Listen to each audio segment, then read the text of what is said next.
We got some jokers out on the road this morning. Keith Carberry. Oh, yeah. Cousin of mine who's coming on the road with me. Yeah. Where are we going? We're going to... The content cabin. The content cabin to make some cabin content.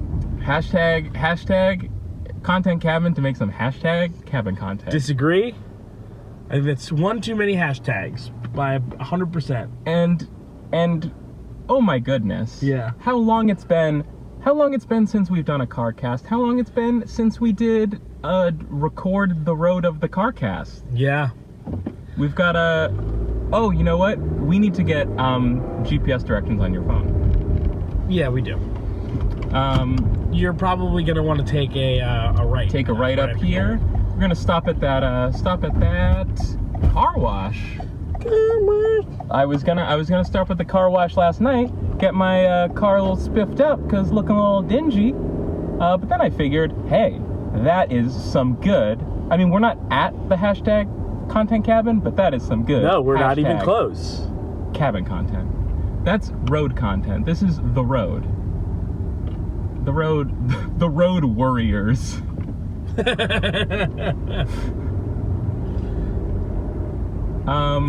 Yeah, I've been like, I was so bummed out that we had that CarCast video that one time, and it was really cool, and everyone seemed to really respond to it positively. Oh, this is weird. And we're just never in a car together anymore. Yeah.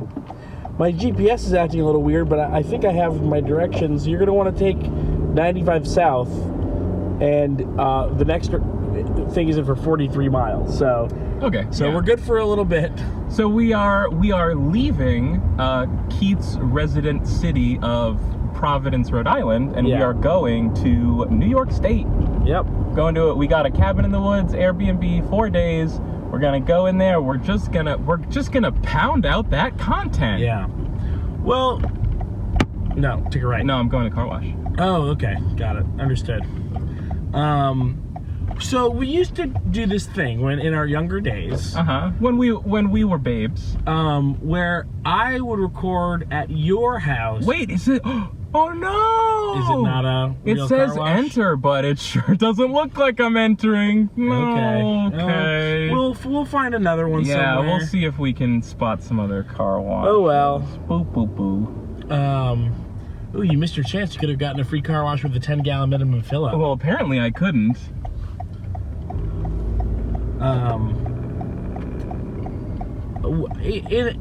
When you lived in Lexington and I would go to your house and we would record. Right. Yeah, you didn't have a car, I don't think, so you would take the train to a spot that was like 20 minutes from my house, and I would pick you up, and then we would CarCast on the way back. Yeah. Back in the mostly in the Complex Rockets era. Well, but not only was that the more prime CarCast era. Yeah. It also was like... Oh wait, sorry, I'm gonna interrupt you real quick because I want to talk about this part of the road. This is insane. These are two roads that crisscross each other. You're going to the wrong place. You're supposed to take I-95 south. Oh, yeah. Sorry, this is how I get home. So I'm just like, this is the way to the highway. Yeah. So let's not get on that 95 north up there, and let's swing back around, I guess.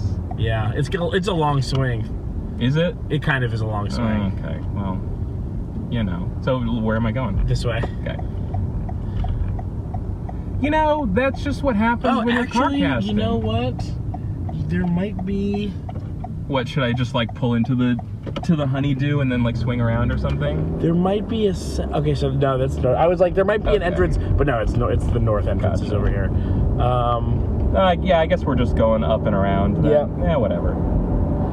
It's one way. You know, that's just what happens when you're... We could have started the CarCast like on the highway, but that's what I was expecting. But that's no fun because you don't, highway is boring. You want to get that good crunchy road. And what's crunchier than a New England city? Yeah, especially this area is like got weird old train tracks too. So you can go over those train tracks. I guess we should stop. Whoops. Yeah. They didn't care.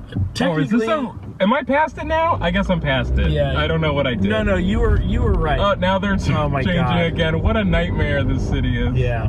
If you're not familiar, and you're like, oh my God, Kylie actually is a terrible driver. Is this how she always drives? I'm not, and no.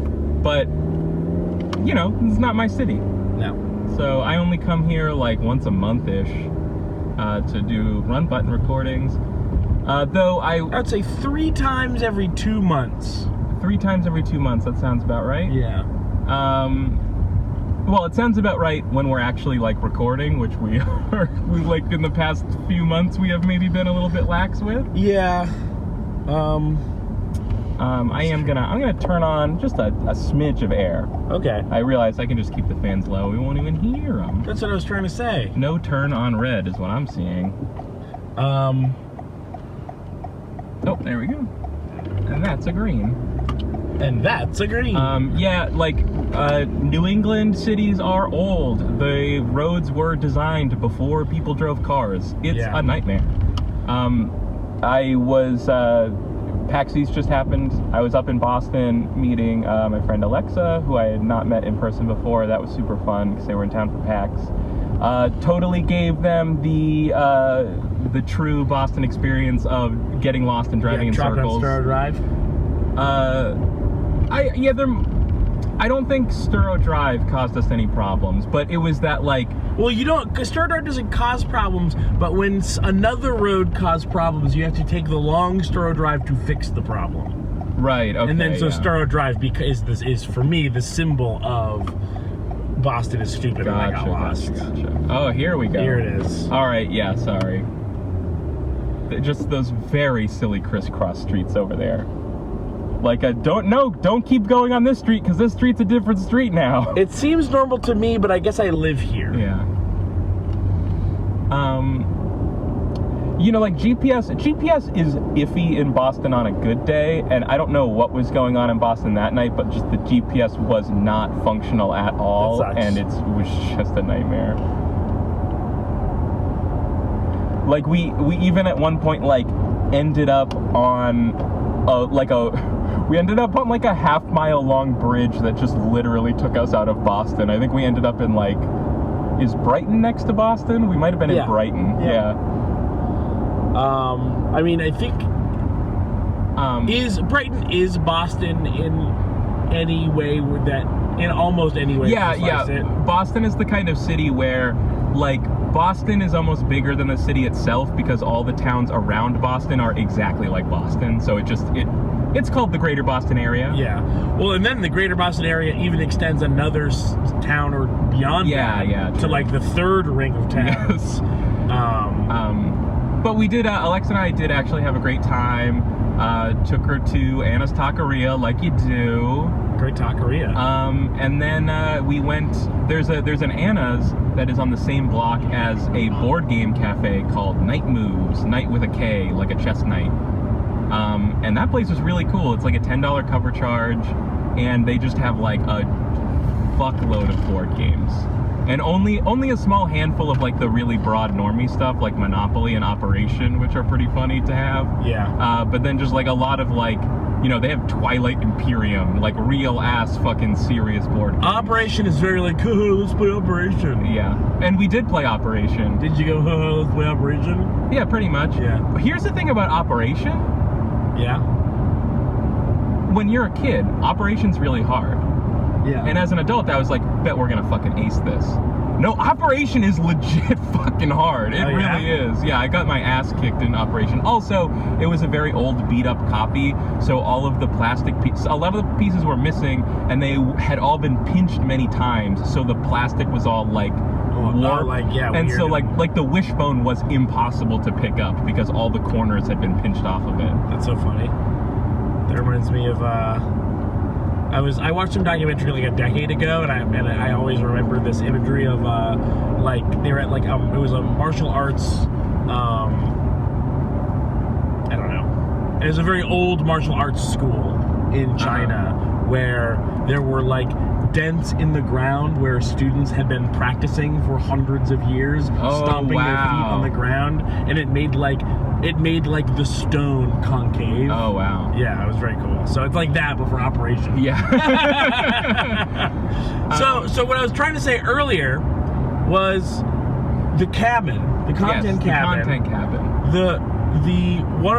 One of the things that I hope to get out of it is that back when I used to go to Lexington And like I had a job, but not like really. Yeah. Like I was working at like I was working at an ice cream parlor like 30 hours a week. And so I had just no responsibilities. Yep. And so I was able to go, and then from the time I got there until like noon the next day was the time we had to record. Yeah. And there was like no pressure to like get anything done in a certain amount of time. Though we would get a lot done. And because of not having that pressure, I think we got a lot done. I mean, I think the thing is, like as you say, we were so much less busy that like we you know, like I've said this all the time, that we used to run out of stuff to talk about and just have to stop recording because it's like, oops, our conversation is all gone. Yeah. And like that doesn't happen anymore. And it is partially because we're just better at finding things to talk about now, but also I forgot, like, oh yeah, we used to record for 8 hours at a go. Yeah. And we do more like 4 or 5 hours now at most. Yeah. Usually we do 5 hours minus however long it takes to fix whatever's broken. Yeah. Yeah. Which sometimes means 3 hours, and then sometimes means 4.5 hours. Yeah. And though we did, like early on in Run Button, we had to learn to resist the impulse to go to sleep and then keep recording the next morning, because it was always bad every time. Yeah. Which again is, I think, a thing we've grown out of. Which is also it was a problem with us not stopping when we felt done. Like we would go that extra hour and then have nothing to talk about, and then the next day, we still have nothing to talk about. And I think other things is like, now that we've been doing this for almost a fucking decade, it's just very routine to us now, and honestly, we're not that concerned about like getting as much as we can humanly record in one sitting. Yeah. But also, at the time we were doing 20 years of Sonic, so it felt like we had a lot on our plate, so it's like, yo, let's just power through this. Yeah.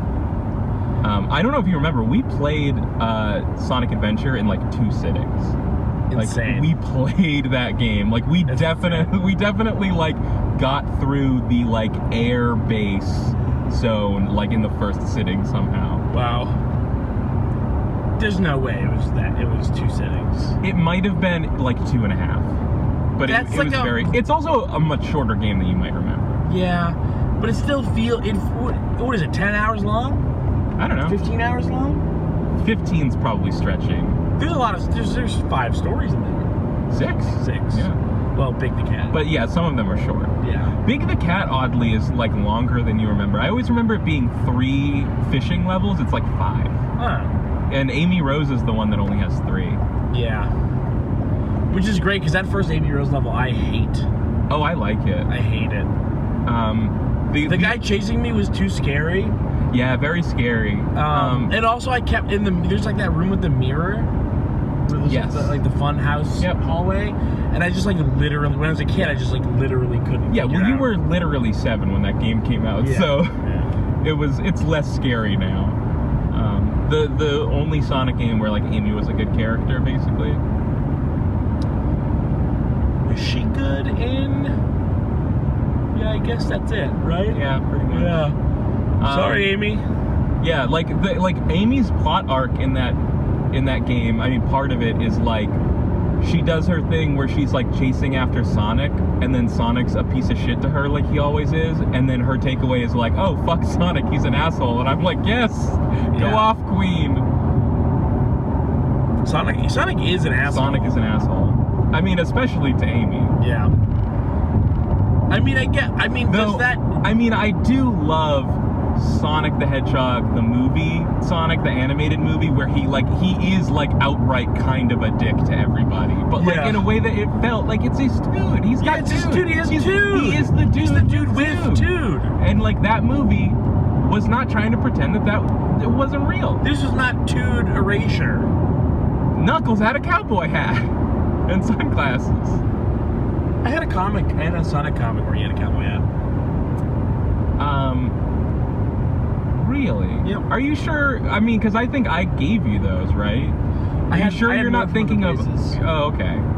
I feel like there was definitely a different Echidna character that had a cowboy hat. I don't remember ever seeing Knuckles wear one in the comic. Echidnas are sort of the cowboys of the animal kingdom, and I've always said that. That is true. Yeah.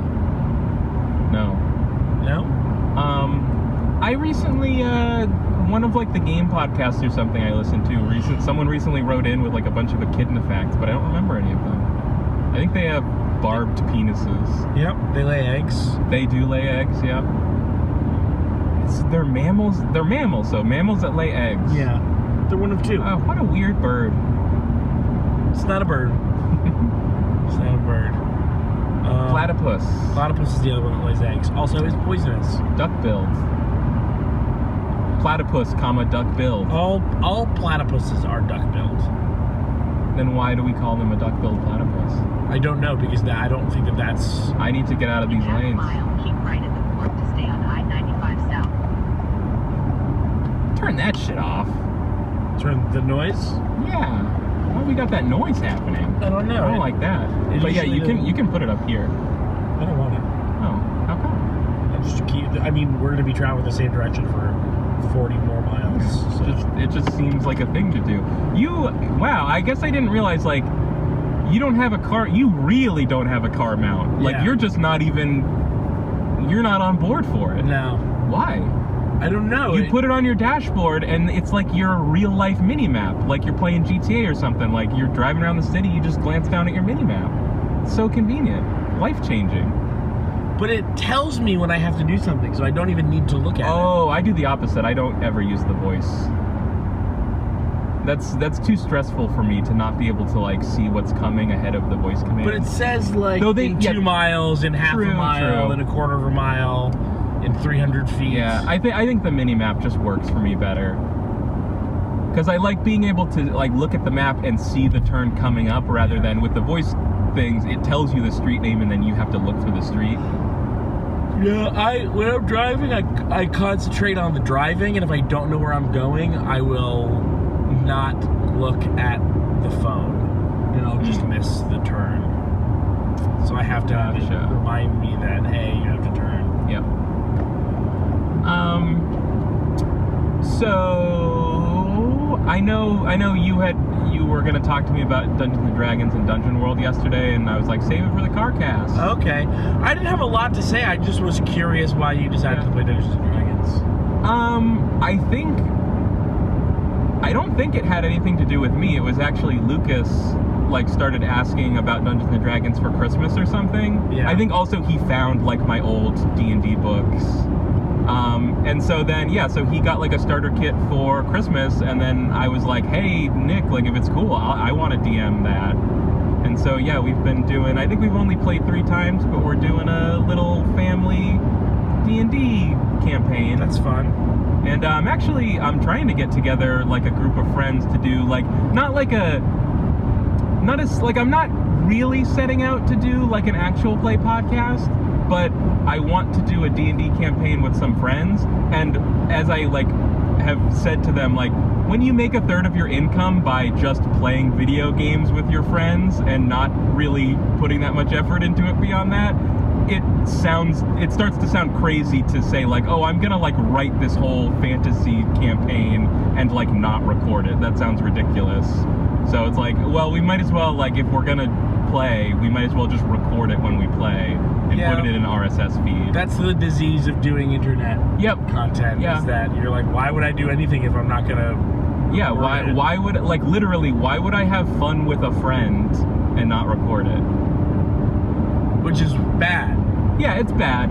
It's bad, but I would rather make a living being bad. I would rather make every way to make a living in this world. Fun balloon thing. Yeah, love that fun balloon thing. That thing. What is that? Oh, that's around the world in 80 days. Why would you build something that shape? What could that possibly be useful for? I believe it's a water tower. Why would you put the water so far up? That's gravity. Yeah, but what? But you know the water tower, the Boston water tower, right? With the that's just a big tank with the rainbow thing. Yeah, that's just a big tank. That looks like a strong wind could knock it over, or like a hurricane will destroy it. I don't think it has yet. Not yet. But I just feel like it does not have any supports, which is surprising. Yeah, it looks very top heavy. That's all I'm saying. Yeah. Okay. Man, I have to say though, like, Oh, I was gonna say, like, any way to make a living under capitalism is a nightmare. So I'd rather make a living by showing people what it looks like when I have fun with my friends than do something else. Yeah. And the fuck? What was I saying? Dungeons and Dragons, recording with your friends, writing a campaign. No. Well, I am, yeah. Like, so now it's at the point where I don't even, like, I had a small little idea for a D&D campaign, like, oh, this would be fun. But then we kept it, I'm having a lot of trouble, like, finding people that have time to actually do this because adults are busy. Yeah. And so, of course, now this story is in my head, and it's just been growing and, like, curing in my head for months at this point. And now it's, like, so big, I'm like, is this even a D&D campaign anymore? What is this? Is this a book? What the fuck is this story I have now? So that's a thing. But I had something I was gonna say, and it ran away. I don't know. Okay, I remember. Okay. I recently had actually, like, resigned myself to the fate of, like, I just don't know, maybe I'll never play D&D. Like, I've always wanted to have a regular D&D campaign. We've played D&D together. Yeah, a couple times. Yeah. I thought, like, usually when I play D&D, even though I like the game and I'm interested in it, my ADHD is just such that it's just really hard for me to stay interested. But being the DM fixed that completely, because now, like, when you a player in D&D, it feels like a snail's pace. When you're the DM, it's like a breakneck pace. I can't keep up with it. I'm like, oh my god, everybody slow down. So that's the solution. Just be the DM, and then you're always playing. I think I would be much better at being a player now than when I was a kid, basically. That's very true. Yeah, you're older and wiser, and the ADHD meds improved. Yeah, that too. I'm sure you made great use of Tips of the Table, the Friends of the Table, Tabletop Gaming Tips podcast. Oh my goodness. I actually I was not aware of this. Yeah, it's a Patreon thing. I can give it to you if you want it. At 80 miles per hour, you're 3 times more likely to die in a crash. That's a lot of times more likely. I actually don't think that's true. 3 times more likely than at what other speed? Lowered speeds. Which lowered speed limit, probably? Because most accidents occur like 2 miles from your home, which typically means you're going much, much, much slower than 80 miles an hour. I assume they mean 80 miles per hour is when you're 3 times more likely than if you were driving the speed limit.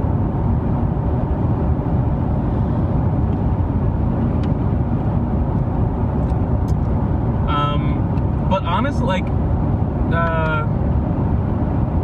I don't know. We can talk about this topic I'm about to bring up, like, off the CarCast if we want to. But, like, feeling like recently, like, I mean, I don't know that Run Button was ever really creatively fulfilling, but it's super not feeling that way recently. Like, I'm feeling like we need to create something. We don't make anything. We just play video games. What can we make? Joke around on the internet, I guess.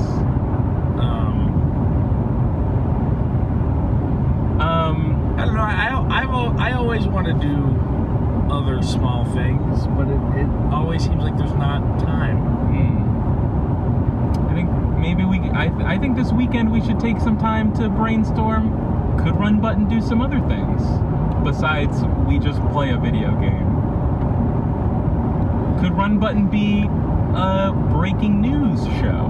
No. Could we? No. Okay. Could it be a soap opera recap show? No. Okay. Could it be a true crime podcast? Who gets to commit the crime? The world's first ever true crime podcast where the podcasters are the ones committing the true crimes. That would be revolutionary. True crime is so bad. Don't listen to true crime shows. Don't do it.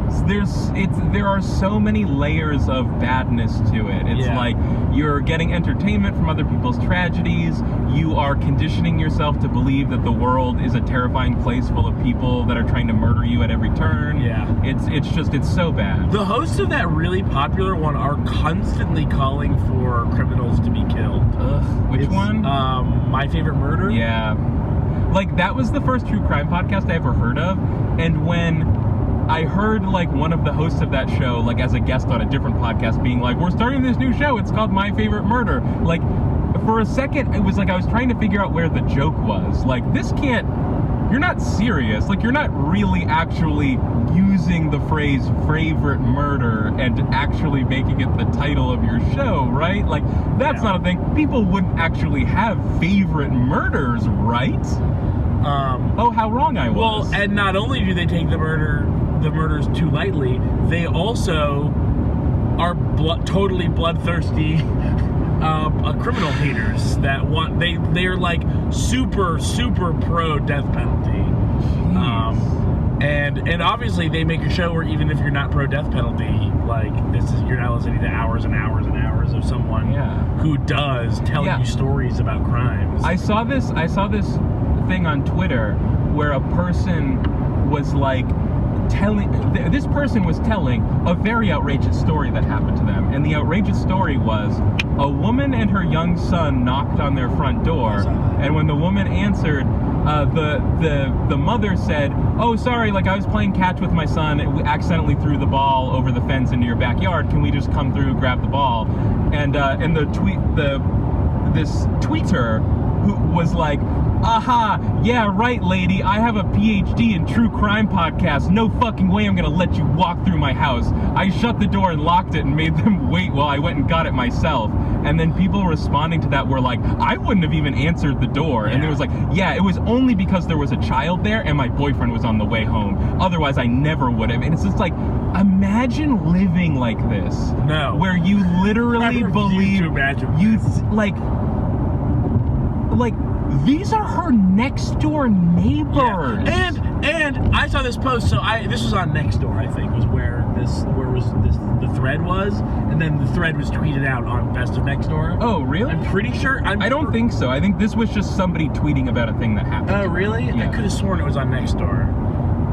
But there's plenty of stuff very similar on Nextdoor. But I remember reading it, and I was like, also, she's lying. No one asks to go through a house to get to a backyard. Well, go around the house. Well, that's how backyards work. Well, no, these people are terrified, so they're clearly the kind of people that have their backyards fully fenced off. They probably just said, "Could we go to your backyard and get it?" Assuming that the person would say, "Oh yeah, the gate's over there," but I think the information the mother didn't have was that the only way to get to the backyard was to walk through the house. That's my assumption. I guess that's possible. Like, but then it's either she lied about what happened, and then they were like, "Can we just go to your backyard, go around the house into the backyard?" Or she's just like doesn't even understand that someone would want to not go through. So wild. Yeah. And so I'm delivering heating oil to people's houses again right now, which is generally a pretty good job. I like it, except it's destroying my spine. So that part's not as good. Carrying stuff. No, just like the thing about driving for a living is that it's everything bad about sitting at an office desk all day, except like imagine the office building was bouncing up and down all day. Right. So it's like pretty fucking bad for your spine. So I need to stop that as soon as I can. Can you get a lumbar thing? Like a lumbar thing? I mean, yeah, but that's not going to do anything. Yeah. Like there's like the possibility of being a career driver without back issues is like literally zero. Damn.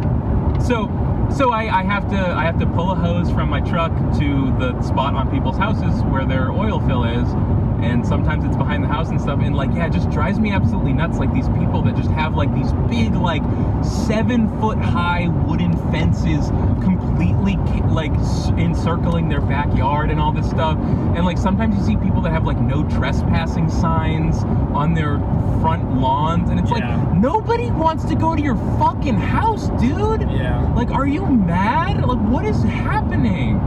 Crime basically doesn't exist.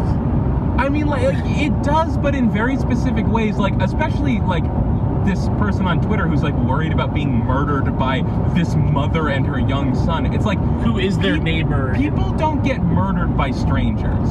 Like, that's the thing. Like, people do break into people's houses and cars to steal things, but people do not get killed by strangers. People do not break into your house to murder you. Yeah. If they break into your house to steal stuff and find out you're home, they will just leave. Yeah. They will not kill you in order to, like, they're not going to try to get out. They're not going to try to beat this breaking and entering rap by murdering the witnesses. Like, nobody does that. Yeah. That's not a thing. Well, that's sort of what I mean by crime isn't real. Like, crime in the way that people understand crime and are afraid of it. Like crime as as crime that exists. crime as depicted in movies and as like talked about in true crime shows. Yeah. You know, like if you're talking about like theft, all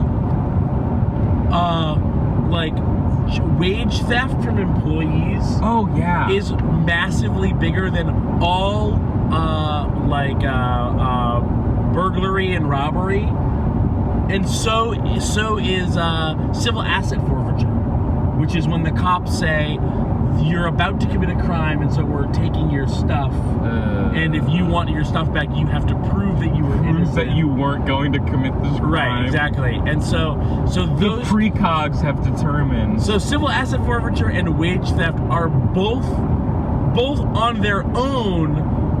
There's more theft from people than actual, like, quote-unquote crime. Yeah, corporate theft is obviously the real theft that is the problem in the world. Well, not that. So, like, and then there's all the legal ways people steal from you. Yeah, sure. But, like, illegal wage theft. I thought that's what you meant by wage theft, but yeah, there's also just the part where, like, you don't get the shit that you're legally supposed to get. Yeah. And it's like, people aren't afraid of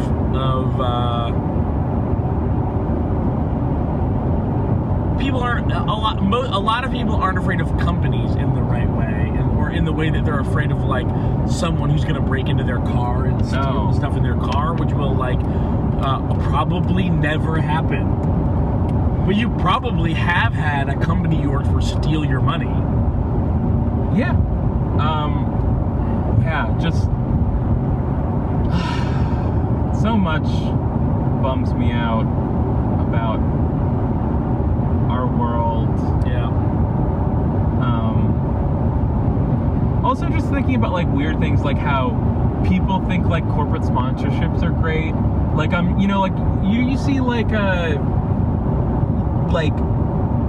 Little League teams will all get their uniforms like paid for by Dunkin' Donuts, and then their uniforms all say like Dunkin' Donuts on the back or whatever. Yeah. And it just bums me out so much, A, that has to happen at all, and that B, that I bet most people see that as a really good thing. Like, oh, it's so great. It's like we're helping each other. Dunkin' Donuts bought our uniforms, and in return, we're just doing a little advertising for them. No harm, no foul. It's so great. Instead of just seeing it as like the dystopian foot about to crush you to death. Did you see the Shell gas thing for International Women's Day? No. Oh my god.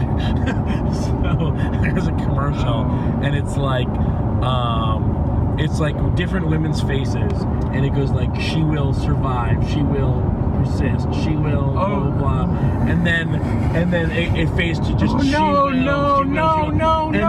then they take out the W and the E and put an apostrophe, and it's she'll like shall.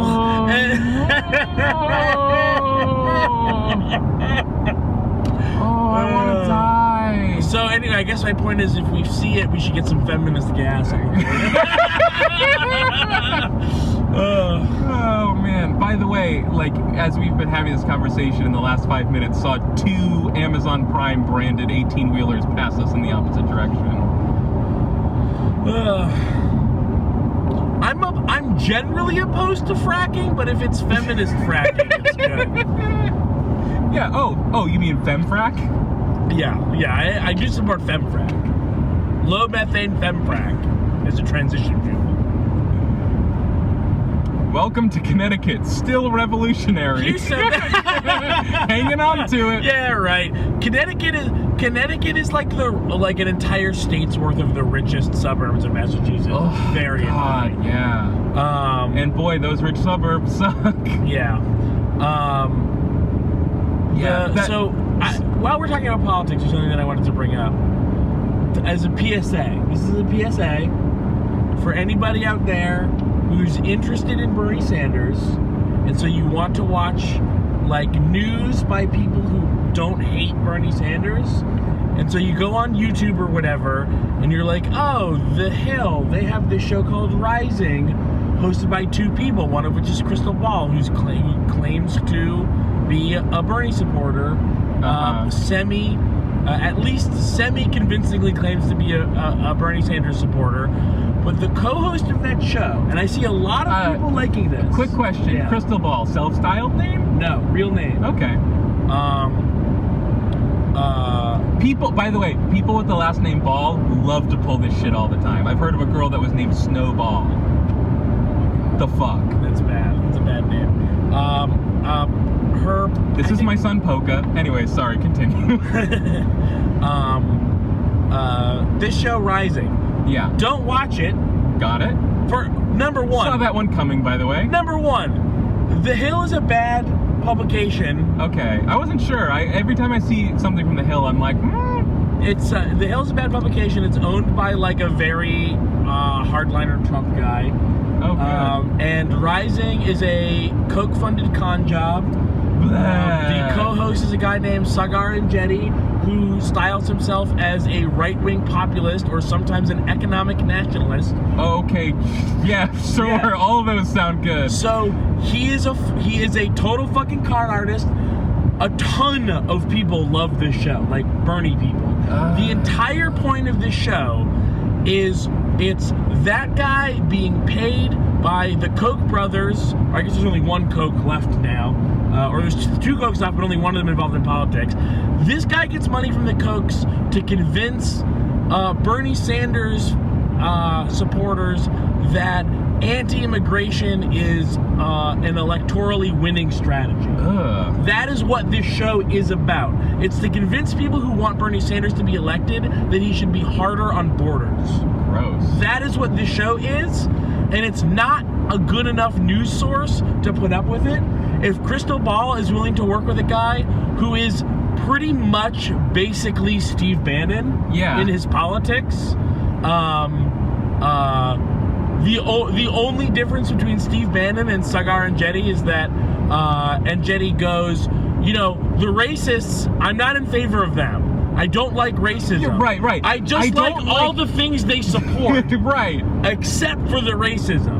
And then Crystal Ball, who seems fine, who did actually until recently was receiving a lot of money from like establishment Democrat PACs. Yeah. So big question mark there, but seems genuine in her support of Bernie Sanders.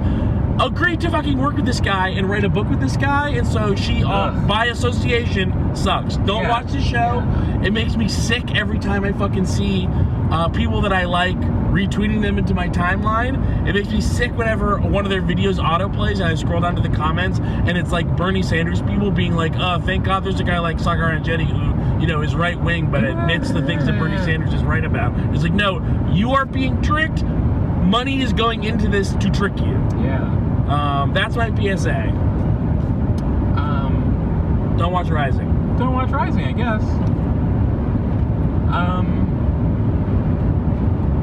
Do you have any PSAs planned? You plan on any PSAs? Do I have any PSAs?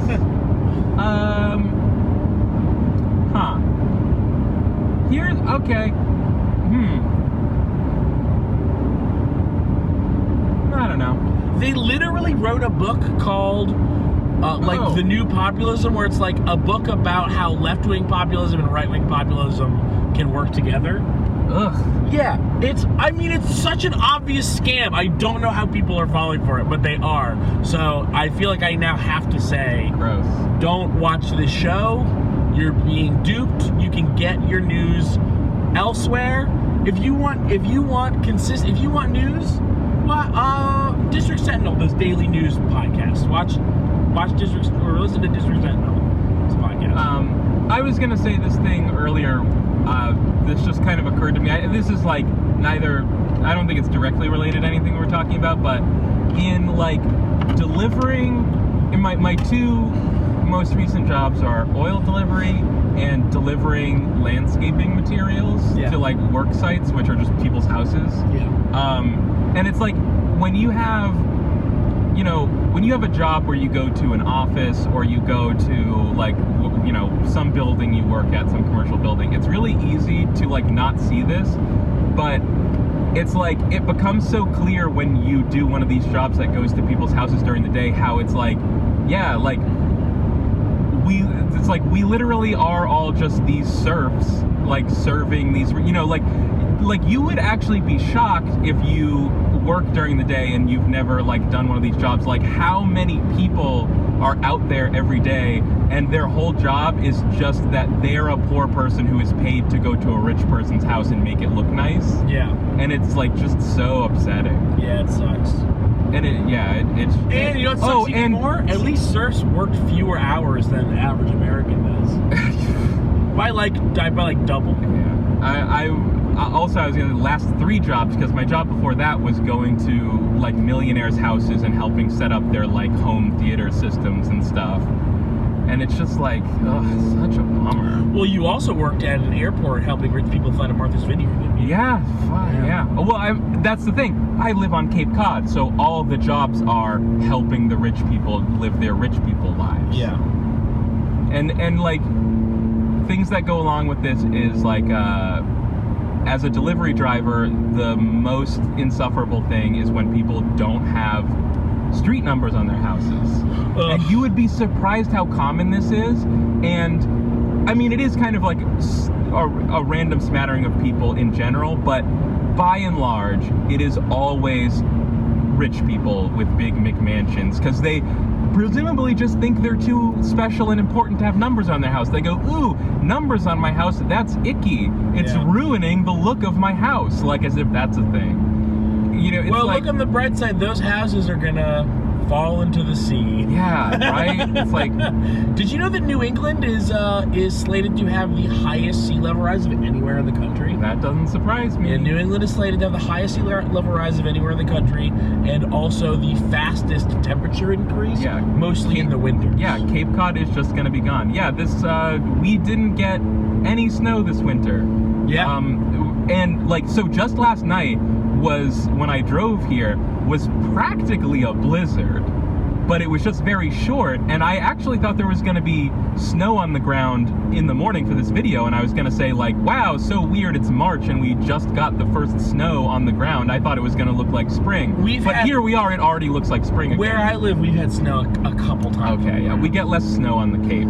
I don't know how, like, there's, some kind of galaxy brain weather effect that somehow causes a peninsula to get less snow than the mainland. I don't know how that works. It's because of the thermal mass of the ocean. Thermal mass of the ocean? I believe it's the thermal mass of the ocean. So the ocean is colder in the summer than the air, but warmer in the winter than the air, because the ocean is so big that it can't be effectively cooled. And so the ocean keeps the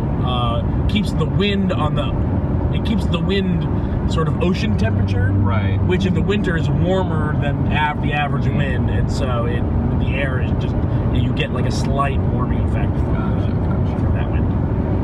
90%. I'm not a meteorologist, obviously. Yeah, like literally the one thing I appreciate about the Cape is that it's slightly cooler in the summer and gets less snow in the winter.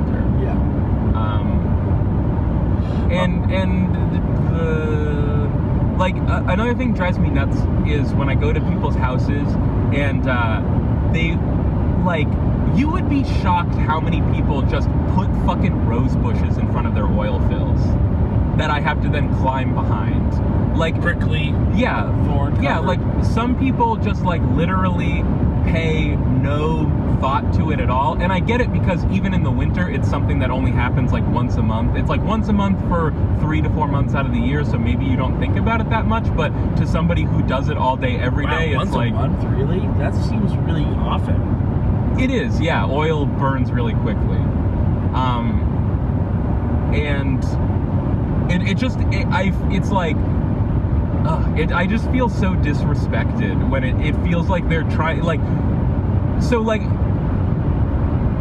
I guess if you don't know, I guess some people don't know, like an oil fill is basically like two little pipes that stick out of your house, like near the foundation. And like, I kind of get, it just drives me nuts, like, you know, the legacy of like trying to be like European, like medieval European aristocracy or something.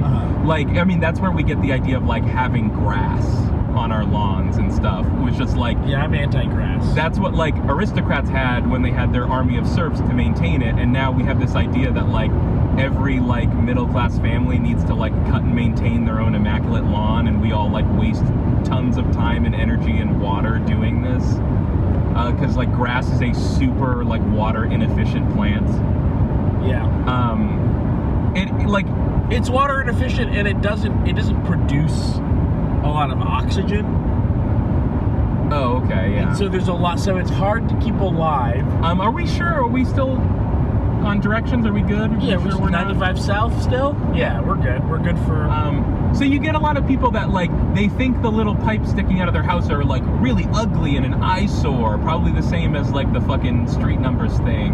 So a lot of people try to hide them by putting up rhododendrons or rose bushes, or, like, sometimes they literally will just, like, make a little wooden thing that practically looks like a stool that just covers it or whatever, and then it's like a fun guessing game when I have to go get it.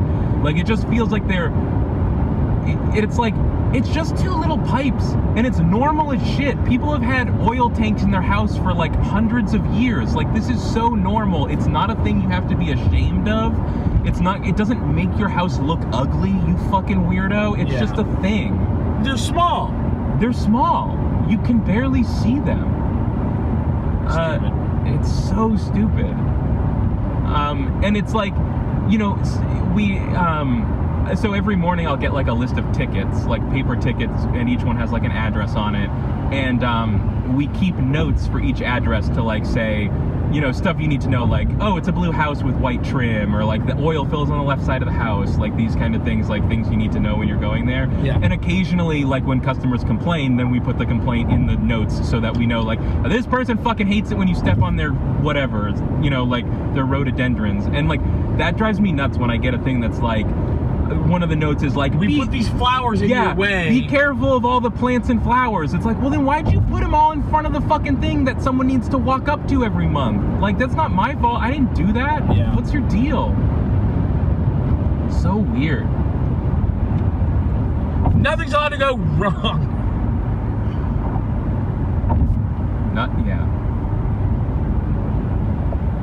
And they don't pay. I mean, the company pays you. But they don't pay to have like oil delivered. It's like built into the cost of the oil. Right. So it's not like it's just what having oil means. Right.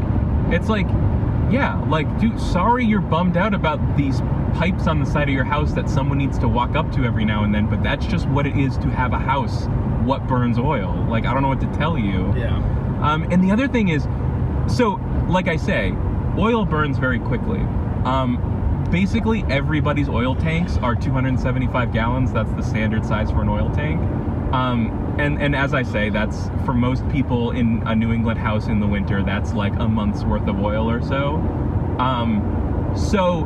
Growing up, we must have had a bigger tank. I mean... Like, it only takes 2 minutes to deliver oil, happens in the middle of the day. Like, they probably just always came when you were at school, you didn't even know it happened. Yeah, maybe. Like, so the way, I assume for, you know, generations, it was just a thing where, like, when you needed oil, you called the oil company, and then they would send out, you know, they would put you on the schedule, and they'd send somebody out and put oil in. Now we have this computer system, you know, this algorithm, that, as much as I hate algorithms, it is pretty neat and useful. It does an automatic delivery system. So it has this whole thing where it tracks how cold it's been, and then it tracks an individual oil usage rate for each house, and so it like, you know, says, okay, it's been this cold, this house uses oil this quickly, so it probably means their tank is at this, which means we should add more oil. And so we just come automatically, top off the tank and leave a thing. And I think some people, it's very convenient. Some people really have trouble fitting their minds around this. Because the thing is, they would have needed oil anyway. You're going to need the oil. The only time you will never need the oil is if you're selling your house and moving away. Because, you know, so of course what'll happen is, it's like it's warm, it hasn't been that cold recently, their tank is like 75% full, and I come and fill it up to 100, and they'll come out and be like, we didn't order oil, what's happened? And I'm like, oh, yeah, it's automatic. Like, I assume you know this, but it's automatic. We just come every once. And it's like, we didn't need oil. It was only 75%. Blah, blah, blah, blah, blah. It's just like, how do they know that it's only 75%? Because there's a little gauge on it. And, okay. and because they're a nut job who's constantly looking at it to track the amount of oil that they have. And it's like, all the oil gets used.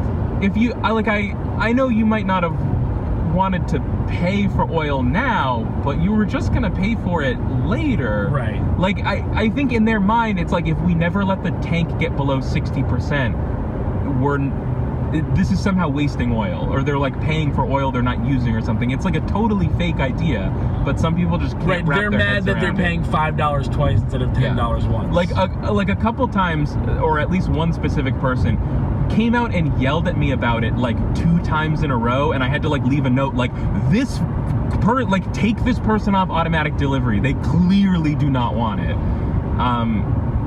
And yeah. And I like the idea of a guy who's so mad about the automatic delivery that he goes out and shouts at someone, but then does nothing about it. Yeah. Yeah, it's still automatic, dude. Like I said. Yeah. And the thing about it is, I know you might be thinking, if you're a member of the precariat, as we are, you might be thinking like, oh, well, yeah, but like, what if they weren't expecting an oil bill? They don't have the money for it. But like, this is oil. It's an ancient industry. Like, we don't like automatically withdraw the money if you don't want it set up that way. Like, they just give them a bill and you can pay it like totally at your leisure. Yeah. Like, you know, like, you can take months to pay it. They're not gonna like shut off your oil service that quickly or anything. And you're at 100% oil, so you have a little while. Yeah. And also, all of these people are like, these are all like baby boomers who like own, you know, houses on the Cape and stuff. Like, they're fine. Yeah. We do have a lot of people on like heating assistance and stuff, but you know, those people are all nice. You know, because they're not fucking, you know, because they don't have more money than problems. Yeah. You know, like, and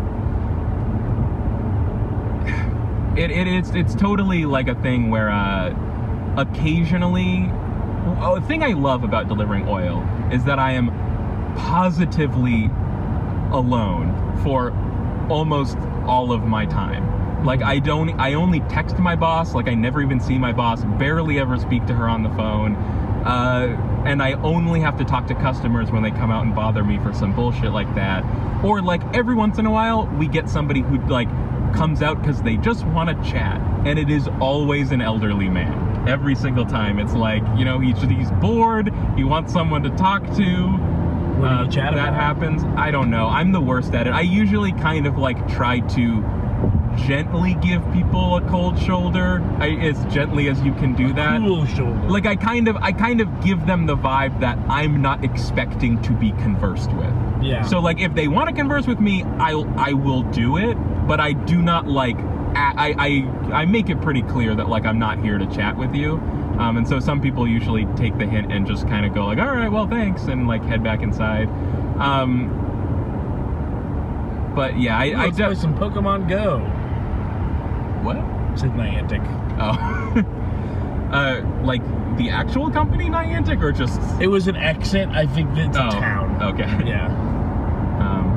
By the way, we're taking exit 69. Exit. Nice. Yes, nice. I thought so too. It's in 8.5 miles. We're taking exit 69. Okay. It's old guys. It's lonely old people that always want to chat with you.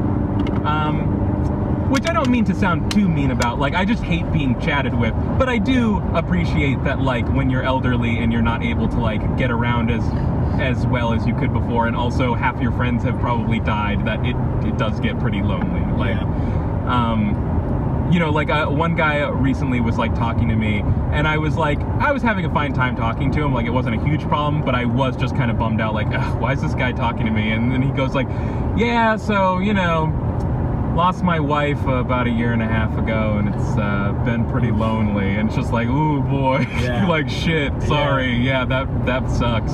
It does suck.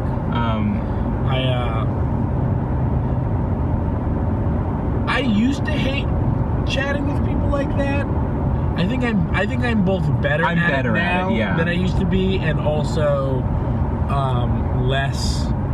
I don't know. Like, I was a waiter for years, and so you just like, yeah, God, you just spend. It's literally the opposite thing. You just spend all day like talking at the most surface level with people all day. And so you just like develop the talking to people about nothing skill. And that's the thing is like, for people like us, it is a skill we had to try really hard to build up over years, whereas some people, it just, you know, they take to it like a duck to water. Like, that is who these people are. The people that want to come and chat with you always are the kind of people that don't understand that for some people it is work. You know, so there were days when like I was just like, oh, I fucking cannot talk to these people all day.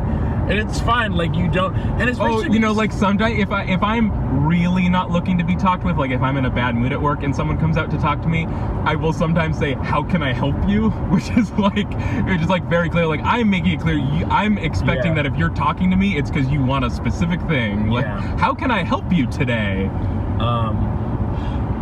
Although waiting tables is a little bit similar, because like there is like a bare minimum of talking that you can give someone. The terrible dad jokes that you have to cringe, smile, chuckle at. Oh God.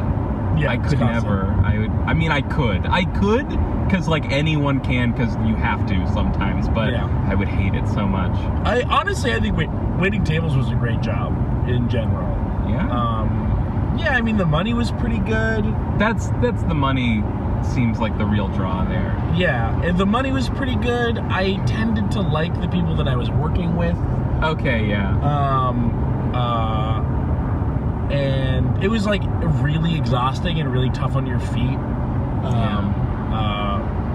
But like, for the most part, I felt like I could goof around, and all the other waiters hate it. So like you can watch people's faces change when they're out on the floor and they walk to the back where everyone's on their phone, and then you just see like their smile drop. Oh yeah, as they take off their mask. Which is like, I don't ever bother even putting on that mask. There's a minimum level of good service that you can give to someone, and it doesn't involve a lot of talking, and that's what I want when I go out to eat. I don't want the waiter who's like putting on a show for me. Yeah, exactly. Or like pretending like we're friends. Like, no, you're not. Sorry, you're not tricking me. I know that we don't know each other, and that neither of us are interested in this. These chatty people I'm talking about are oblivious in this exact way, where like they don't realize the dynamic of like, oh, I'm just being friendly, and they're being friendly back. It's like, no, but they're under the gun though. They have to be friendly to you. They can't just be like, oh, no thanks, and walk away. Right. They for whatever reason, you know, we have learned to be waiters in a different way, where you have learned to do the fake thing. Maybe they're also just a genuinely friendlier person. Oh, I meant customers. I was talking about like the customer who like doesn't know that like that the waiter being nice to you is largely an act. No, I'm agree. I'm just saying that because I'm sometimes a customer, but also sometimes a waiter. Oh, okay. So like, as a customer, I like the low interaction method of serving. And so that's what I do. Gotcha. But other waiters have learned to be waiters in different ways, and other managers are much more pressing people to be to do the latter, basically. Yeah. Like, you need to be, you need to put on a show for these folks. You need to make friends. Yeah. You need to ask them why they're here. You need to ask them about their day. Like, my least favorite thing in the world was being told by my manager that I had to, like, ask people what the occasion was. Yeah. Because the occasion is lunchtime. Yeah. What the fuck? Because my second least favorite thing in the world is a waiter asking me what the occasion is, and my answer is it's lunchtime. Yeah. And like, it's not a big deal because like you said, like, they're being made to do this. Yeah. It's their job to act this way. But there are customers who just like want to engage with that and want to be, and typically that's usually that ends up being fun. Like, oh, someone wants to be extra nice to me. Yeah. Like, it's not hard to be nice to people. No. As long as they're not, like, an insufferable moron or idiot. I mean, sorry, moron or jerk. Yeah. No, the morons and jerks usually don't want to talk to waiters. True, yeah. It sort of self-selects where the people that want to chat typically are the nicer ones who will also tip more. I guess, yeah, maybe it's not.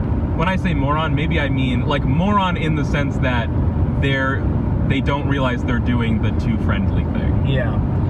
And then being waiter also has this great thing where, like, and this did take a while to learn, like, there's just a way where when you're a waiter, you are allowed to stop anyone in the middle of anything they're saying and walk away because you have to go do something else. You're a what? Yeah, you can't, because you would be doing a bad job. 69. Oh. You'd be doing a bad job if you let someone talk to you for as long as they wanted, because then because then you would let people's food getting cold, other people who need refills or whatever, other people who want to talk to you for 45 seconds for no reason. So like you just have to learn to be like oh, I have to go, like, and just walk away.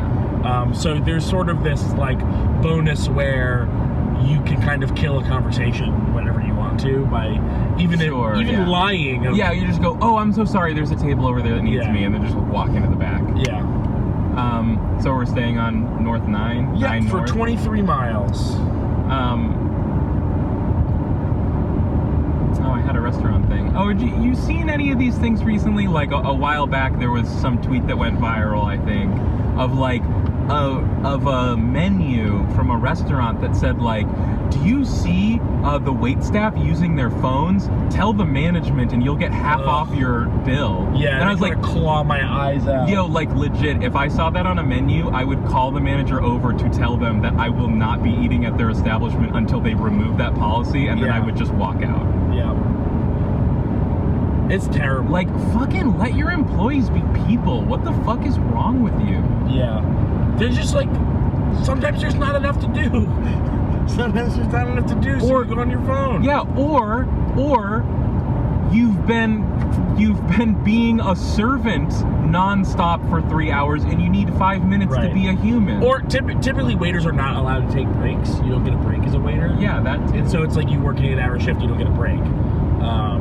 It's against, it's, if anybody has in their head, like, I think that's against labor laws. It is against labor laws, but when you become a waiter, you have to sign a thing saying, like, I'm voluntarily waiving my... Yeah, labor laws don't apply to me. Yeah, I'm voluntarily waiving my my breaks going forward. That's to be hired here, I don't want to take breaks.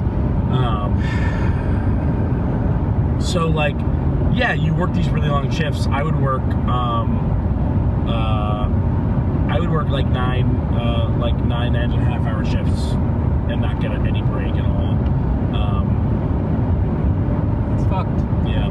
And then the worst way to do it is that sometimes they a lot of restaurants do this thing where there's like a morning shift and a night shift, like a lunch shift and a dinner shift. Yeah. And you'll come in at 11 o'clock and leave at 3 o'clock, but then your dinner shift doesn't start until 5, and so you have 2 hours. Right, yeah. And so you just like sit in your car for 2 hours, or like I don't know. Basically, yeah, just sit in your car for 2 hours. So wild. Yeah. When I lived 15 minutes from my job, I was sometimes able to drive home. Oh yeah, that's take the an best. hour-long nap, and then drive back. Nice. But that was sometimes more stressful because it was like I barely have enough time to do this. Right. Yeah. Like I had a moment like that when I got hired at the delivery job for the landscaping place that actually turned out not to be a big deal though, was that like we don't get lunch breaks. It was like, yeah, you just like stop here and there to get food at some point. I'm like, oh great, I don't even get a lunch break. That's fucking bullshit. But at least that's not 30 minutes I'm losing out on money. And it actually turns out that like, yeah, I basically just stop whenever I feel like it to get food, and no one's ever been like, hey, how come you're taking too long to do works? So like that's why I really appreciated that job. Was like, there were a lot of things that weren't that good about it, but like it was probably like the chillest boss I've ever had. Like he didn't really make that many unreasonable demands, except for the one unreasonable demand, which is sometimes I might tell you at the end of the day on Friday that I need you to come in the next day on Saturday. Yeah, that is a very unreasonable demand. Extremely unreasonable. Ugh. Working is terrible, I guess is the point of all this. Sure is. Capitalism is bad. Contentburger.biz, patreon.com/runbun. Yeah, Please let us escape from this hell so we can make contents for you. Hashtag content. Give us a little slice of your work so that we can do less slice of our work. Is that a compelling argument? I need to be closeted at my current job prospects, and I would love to not have to figure out what different career I'm going to do. Yeah. So if you could just help me out and do me that solid, I would love you. What is some of that background music? Let's put on some background music. Yeah, all right. Okay. So now we're back still on the road. The Road Warriors return. We took a break to talk about politics and be mad at things. Yeah. To be mad at politics, and then to sing along to all of Weird Al's Running with Scissors. Yeah. Or, well, most of it. Most of it. We skipped a couple tracks. Yeah, we skipped a few bits. Mostly has aged well. Yeah, mostly an extremely good parody song album, comedy album. Which we grew up on. Yeah, we have a lot of nostalgia for it. But I was surprised to find that, like, I actually, like, it was literally, like, one of the first albums I had. So, like, I was just shit at liking music back then, so I actually like that album more now, because, like, I think half the songs on that album before, I was just like, ooh, I don't like this. Also, lots of references I didn't get. My first two albums really were, I had cassettes. I had some cassettes. But my first two CDs, I guess my first two technically were Bad Hair Day and Running with Scissors, both Weird Al. But my first, like, mine. So my first two were both Weird Al, but then my next one was the Jimmy Eat World, the middle. Oh, no, I was gonna say my actual first album was not a cassette, it was a CD, but it was Astro Lounge by Smash Mouth. My first album. Wow. I wonder which one of those has aged better, and I don't, and it is probably Jimmy Eat World that aged better. Oh, I'm sure, yeah. I mean, dude, like, that song, The Middle, That's still a great rules. Song. That song rules. They had, like, a really big song really recently. It was very different. I'm sure I would know it if I heard it, but I... it's got a bizarre music video where they've got, like, face paint and they're, like, weird, like, feature alien... Well, I don't watch... It was all over Twitter. And, like, all over Twitter, like, some people I knew were sharing it and be like, look at this weird thing. But it was also, like, in a lot of promoted tweets. Okay. So, that's why I think you might have seen it. But we're not listening to Weird Al, we're listening to the Maytals. The Maytals? Yeah. Is this some more first wave ska? Yeah, this is ska. This is, This is like either very, very late 60s or 1970s. So we're in upstate New York now, right? Yeah. We missed some good sweeping vistas on the way in. That's too bad. I wish we could have had that recorded, but we needed that break. We might still have more of them. We might have more to come. I don't know. It looks like we might be getting. It was a gazebo. Yeah, got a good gazebo. Ooh, that's, hey, got some distance on that. Yeah. Oh yeah, can anybody make that out? Yeah, it maybe doesn't play on the video that well. Yeah. We were talking about that. Sometimes it's hard to take a picture of a good vista in a way that looks good in a flat photo. Photography is one of those things where, like, when you take a step away from like taking pictures of food or of your cat or whatever, like photography is one of those things that is unobtainably expensive.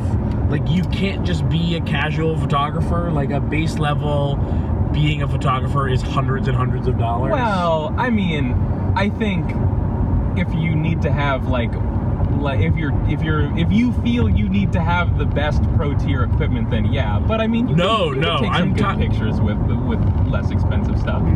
I'm talking about like entry level DSLR cameras are like $400. Oh yeah. Which is the minimum to qualify for hundreds and hundreds, which is minimum 200, added together 400. Oh wow, I didn't even consider that criteria. Yeah, well, I did before I made my ironclad logic-proof statement. This is very bumpy. It's very bumpy. It's fine. We'll do an image stabilization. It'll just make a smaller picture. I guess it's just a bumpier road then. Yeah. Is that what it's called? What's the thing they do it on TikTok where they make they like have the camera track a point? What's that called? I think it's track a point. I mean, it's basically image stabilization. Yeah. But it's like you turn it into like a chicken's head, where it doesn't matter where you move it, and it does it by making the picture smaller so that it has free range to move the. Yeah, I mean, I'm sure that specifically like has its own name, like technique name, but it's essentially the same. Those trees. Same what are thing. those? That's a vineyard. Looks like it is a vineyard. Those are really old. Those are really old grapevines. Yeah, those were like several inches thick. Those might have a couple decades on them. Huh? That's pretty impressive. You also indicated earlier that you are interested in talking about video games. I did. Okay, so I said I'm interested in talking about video games, and you said I've got something on this. I can talk about how not interested in video games I've been recently. Okay. Yeah, I haven't played like almost any video games in the past 3 months or so. Why is that? I think one, I've just gotten really interested in all the models that I'm making, which is a thing I did exactly this time of year last year. You're doing a weird science thing. Oh, where I'm making, yeah. Yes, I've created Kelly LeBrock inside of my... and others. Oh, and others. Yeah, I have several. Yeah. You've been making several. You've been making models, not just models. Yeah, exactly. I don't know. Right now, like in general, I just have this extreme, like, been there, done that feeling about like all of video games. Like just like listening to a game podcast, and I'm like not hearing that much stuff that's intriguing me, and I'm just hearing about like the same old like bullshit outrage stuff from the fan community, and like I have a feeling this is just what it feels like to grow up and become an adult. Like I think I feel myself kind of like pulling off the off ramp on keeping up with video games, and maybe entering that phase of my life where I'm like, I'm just into the games I'm into, and I don't give a shit what the popular stuff is anymore. But if you're also not playing video games, then what does that say? Well, I mean, that's not going to last forever. That always, there's ebbs and flows. Yeah, exactly. You're driving so close to this guy. Am I? Yeah. Okay. Sorry. No, I mean, it's just weird. I don't feel like I'm that close, do you? I don't drive this close behind people when I drive. You do the 3-second rule. One, Okay, wait. 2, 50%, not close. No. I got 2. I also So had I'll 2. call that 2. That's 66%. Well, I guess it depends on which direction you're going. Because that's how percentages works. 2 is 66% of 3. Yeah, but 3 is 50% more than 2. It goes both. Oh, sure. Yeah. Yeah, so, you know, I also just think, like, you know, like, the game trends and stuff now, I just feel, I feel outside of it in a way that I haven't really felt before in terms of games. Well, you know, I there's just feel always, like, small, weird games happening. Almost too many. Yeah, I mean, like, this isn't, I don't think this is me getting out of video games. This is just me Because do you know where we're going and what we're going to do there? Yeah, exactly. Like, obviously, it's not that I'm not interested in video games, but I think I am rapidly losing my interest in keeping up to date on video game industry happenings. Yeah. You know? This is something that I think you're going through something that I went through like 2 years ago. And you think you're back. Or you just never came back. I'm more back than I was last year, but not fully back. I mean, I listened to one video game podcast, you know, 70% of the time. Yeah. And even like 70, okay. One podcast 70% of the time. Well, I just don't listen to every episode. Yeah. And it's because like I think the biggest consequence is I'm not hearing about video games that I might want to play. But the bonus is that I'm not spending a lot of time thinking about a bunch of dumb bullshit that I don't think matters anymore. Yeah, like another nice Duncan. That's weird. There's way too many ridiculous, real-world, important outrages happening that I don't have time for the silly game outrages. Also, they're all the same, and they're all exactly stupid in the same way, and I'm sick of it. And also just, man, I've played a lot of games, and I just feel like I'm, at least maybe the place that we're in right now in terms of like game development and stuff, I don't feel like games are surprising me like they used to anymore, and I just, you know, it's just sometimes I just play games now and I just feel like, yeah, play this game, you know, like, Did you finish Outer Wilds? No. You should I will. that. I'm gonna, but... I mean, you're talking about not being surprised by games anymore, and last year had the game that has surprised me more than any other game since, and here's the thing, wow, more huge grapevines. Ooh, yeah. Holy shit. Those are big. Those are huge. Are you sure those are grapes? You said they were grapes. I just said maybe. They do look like grapevines to me. Okay. I mean, you seem, of the two of us, I would assume you know much more of what a grapevine looks like than I do. I mean, I drink more wine than you, but I don't hang out with grapevines. I guess I have some in my backyard. You literally hang out with, or I guess you're friendly with the people at that wine store. And I did go to a vineyard and pick grapes with them. Yeah. A couple months ago. All right. Get the fuck out of here. But they were young vines. They weren't very old vines. Oh my god. But okay, so could we back up and could you give me that I am right, that of the two of us you are the one who would know more about what a grapevine looks like? If someone else was to put a bet on which one of us knows what old grapevines look like, it would be me. But unfortunately, I don't really.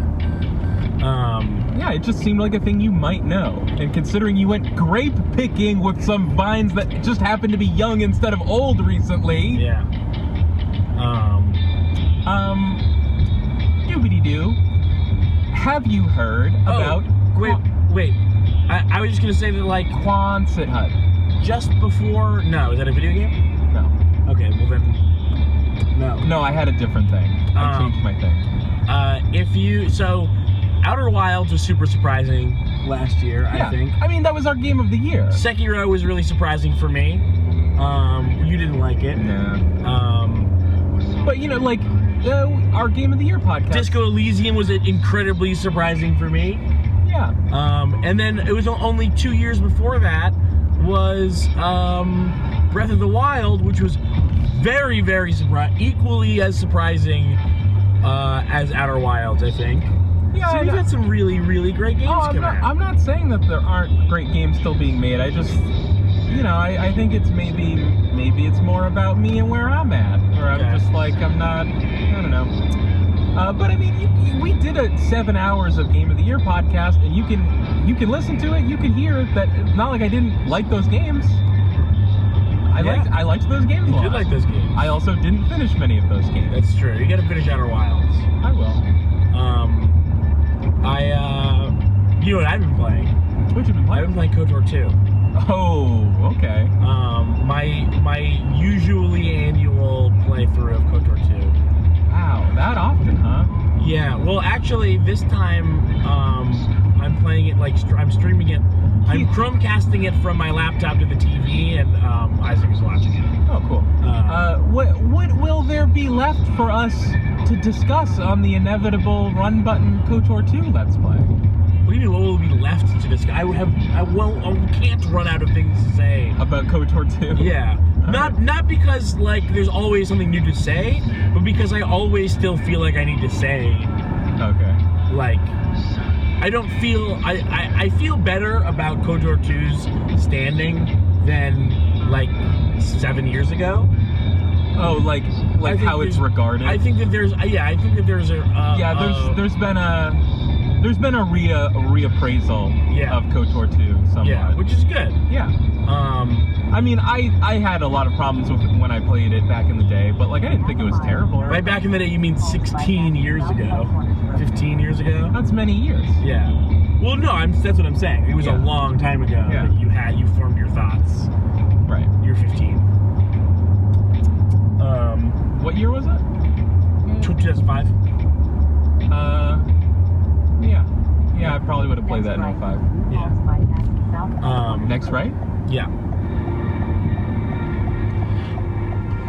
S-Putt Corners Road. So, let me tell you about a new game I just heard about yesterday. Okay. That does have me interested and excited. Have you heard about Quantum League? No.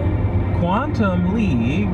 And so I haven't seen it. I've only heard about it. Is but that it sounds very cool. Is that not the game, the Alan Wake people game? It was a TV show. No, that's Quantum Break. Oh, okay. This is what? Quantum League. Okay.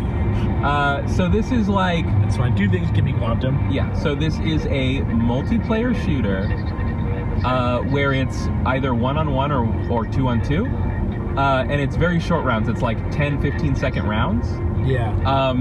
And what happens is when the round is done, you rewind and then you play it again, but all the actions that you and your opponents just took are recorded and happen again, and now you're controlling new instances of yourself that are happening simultaneously. Oh. And you do that 3 or 4 times, and you can if you got killed in round 1, in round 2, you can kill the person who killed you before they kill your old self, and delete your death. And your death doesn't happen, and Does your new guy AI, die because there's a paradox? I think AI takes over. Okay. Your original person stays alive, and so you're kind of changing the past as you're doing it. It sounds very cool. Those now look like apple trees. I think it's still. It might actually be closed beta, so it's or early access, something like that. Okay. Sounds pretty interesting. It does sound pretty interesting. I like that. And apparently, if there's a tie at the end of it, you go back. Goes to the runner. You go back to round 1. You go back to the end of round 1 and continue on and play 10 or 15 more seconds. Huh. That sounds pretty cool. Yeah. Where are we going from here? Where do we go from here? Kylie, still a fan of Death. We're going straight for another mile and a half. Yeah, a song I haven't heard in 10 years. Probably when I sing Great that song. part, I'm probably not even singing it anything like it sounded. It was close-ish. It's that game of telephone. I probably know the last time you listened to that song. Yeah, it was whenever I listened to it with you, I guess. You were driving home from Hampton Beach. I actually think I listened to it on my own a few times after that. Yeah. So, you're feeling this way about video games. I'm feeling this way about video games. How are you feeling about the PlayStation 5 and the Xbox Series X? What is that? How does that change, or even more not change your math on video? You know, it's like largely I don't care. Yeah. You know, I mean, this past generation of What about consoles, Halo? Definitely excited for more Halo. Yeah. So yeah, I'm for sure getting a Series X. So yeah, like I'm not. What if that new Halo game brings Halo back? I would love that. Right? Halo 5. Hey, Halo 5 should have brought Halo back. No, Halo 4 should have brought Halo back. I think Halo 5 is better. I think Halo 4 is much better. The online was so much better for Halo 5. I'm not talking about campaign. I don't agree. Campaign, Well, I mean, irrespective, Halo 5 is the best online multiplayer shooter maybe since Modern Warfare 2. Well, I think that Halo 4 was the best online multiplayer shooter since maybe Modern Warfare 2. We're going down Shivertown Road. Shivertown Road. Shiver Me Town Road. I'm feeling weird about it's like right here. But yeah, like I'm feeling weird about the new consoles. Yeah, I just don't really know what to think. I feel like I'm in a pretty good position to get one because between Isaac and I, we have 2 Xboxes, and so you could trade one. We can trade one in. Yeah. And on top of that, I had the forethought to save for the last about a year all of the GameStop gift cards that I was given as gifts from family members. Mm-hmm. And so I have an Xbox One to trade in, and then like $125 in GameStop gift cards. And so I'm sort of like, oh, I could get a Series X for pretty cheap comparatively. Content ID. I guess it's too late now. It's fine. Do they even do Content ID on podcasts? It's gonna be on YouTube. It's a video. Oh, sure, but they'll just demonetize it. Whatever. We don't monetize our videos anyway. True. Good thinking, Keith. Good thinking. Thank you. Yeah. I mean, like this past generation of consoles was the first generation of consoles where I was like a self-sustaining adult for the entire thing. Yeah. And so, like, you know, sorry to all the kids out there, don't wanna ruin your outlook or whatever, but like video game systems aren't as fun or magical when you're not a kid anymore. Oh, and you don't just get it at Christmas? Or I don't know. There's, you know. Whoa, wait, where are we going? Straight? No, we're taking a right. Okay. You know that thing? I don't know how much we've talked about this, but I'm like a big subscriber to that theory that like everyone's favorite console is usually whatever console came out when they were in high school, because it was the first time that like they were aware enough about games to follow them and figure out which ones were good that they wanted to play, and had their own income to buy the games they wanted. So like for me it was 360. Like I love the shit out of that system. It's like eternal to me. The 360 is the best game system. That might be my 3rd favorite system. Wow. Dreamcast, original Xbox, Xbox 360. Oh my goodness. Yeah. And in this math, I am including everything that was re-released on the 360, which I think some people would say doesn't count. I think it's part of what was so great about the 360 at the time was it was the first time that it felt like we were getting old games again. Like before, it felt like games would be on an old system that died off and then you just never see it again. Okay. Xbox Live Arcade, the dawn of digital games. Yeah, that's true. But just, you know, the PS4, the Xbox One, it's like whatever. Yeah, like they were game machines. People put out good games on them, and they let me play those good games. They fulfilled their purpose. But like, so like I don't see myself feeling very differently about the next consoles either. Like, I guess what I mean is like, it seems clear to me that my days of having an emotional connection to a piece of video game hardware are behind me, and like that's fine. I'm not like bummed about it, but it is what it is. Yeah, I also feel like the things that a new console offers,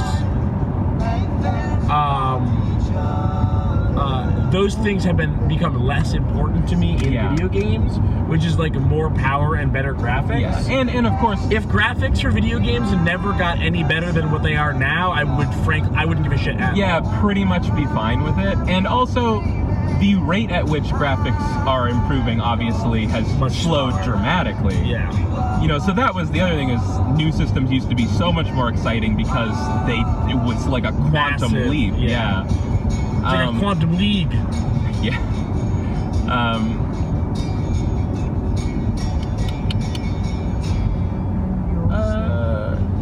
And also just, I don't know, the industry's changing, and you know, like a big thing that people keep asking all the time on the Bombcast now when they like write in and stuff is like, things in the game industry seem really weird now. They're not at all like how they used to be. Am I just getting old? And like, I think the answer is like, yeah, we're just all like, I'm just used to thinking about games in a certain way, and it's like not really how games are anymore. And What like, way? it's fine. I just don't care. Like things like, platform exclusives not being a thing. Things like first-party titles ending up on other platforms than the first party's own platform, and the stuff like that. And it's whatever. It just feels like I had the kinds of games that are the biggest games. Yeah, the kind of games that are the biggest games. Like Fortnite and Dota are so unrecognizable as like what used to be the big hit games. Yeah. Like, and I think honestly that's probably the secret to the success of, or the continued success I should say, of like Rockstar's games, is like that they have that like really in-depth single player story campaign for people that want that, and also they have now garbage multiplayer mode. Yeah, their shit-ass garbage multiplayer that everyone cannot stop playing and giving money to. You know, so it's a combination of like, I've had my time giving a shit about games as an industry, and also it's like it feels different than it used to. And and it's sort of like, even like the weird kind of like palace intrigue type shit about like, ooh, the executives of the different game companies and which ones are leaving, and you know, who's like, that stuff, it's way over that. I don't care about that at all. And especially just because after a while it's all the same, you know, like it's the same reason I can't really identify with people who are like obsessed with like a particular sport for their entire life. Like at some point, don't you just kind of go like, yeah, I've seen new managers and new coaches come in to all the teams, like I've seen it all. Like how do sports fans not go like, yeah, I've seen the hot new rookie that, you know, that ended up not performing that well. I've seen the underestimated coach who comes in and turns a team around. Like, it's all happened already. Like, I got it. Yeah, I don't know. I honestly, I don't talk to people who like sports enough to even have a guess at an answer. Like, I like, because that's the part of sports that I do like. I do like sports stories. I like movies about baseball. Yeah. Moneyball? No, because that's, I think, You didn't see it? No, I didn't see it. Good movie. But so I didn't see Moneyball because, like, in some way, it's got Bobby Kotick in it. What are you doing? Moneyball, it represents the beginning of the thing that I hate most about sports. Sure, which is sports math. Right. Well, it's and like fantasy shit, and like trying to figure out who will get the most points mathematically, individually on a team, and trying to compile a team full of those. So what's cool about Moneyball though is that, and this is definitely, I'm sure, has a lot to do with the perspective that the movie tells its story from. Yeah. But like the idea of the movie version of Moneyball is like, this was before everyone was doing sabermetrics and it got really boring. This was when nobody was doing sabermetrics except Billy Bean, and it was weird, and everyone's like, what the fuck is this? Yeah. How is this working? And in retrospect, it's obvious how it was working. Yeah. Because it was math. Yeah, and like the cool story about Moneyball was like it was a season where a team that was really underfunded, that didn't have the money to get the best players, found out how to basically figured out that baseball was undervaluing most of its really good players, and figured out how to spot those players in a way that other teams weren't doing, so that a less wealthy team could compete with the wealthier teams like the Red Sox and the Yankees. Yeah. But then, of course, the Red Sox and the Yankees started doing the same thing, and now they're even more dominant than they ever were. Yeah.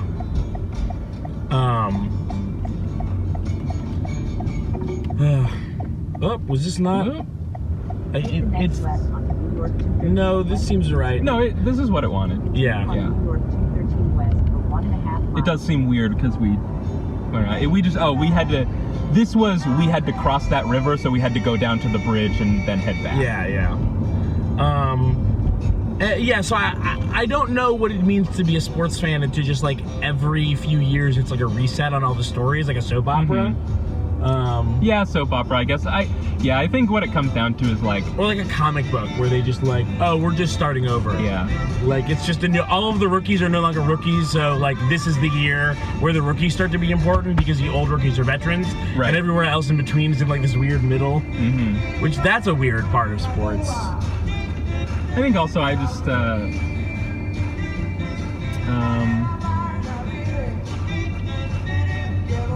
we're brothers. Oh, once we're brothers.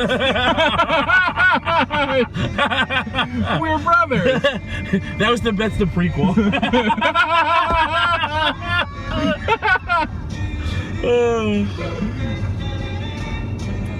And then by the end of Once We're Brothers, they become brothers again. Yeah, so the sequel is Once We're Brothers.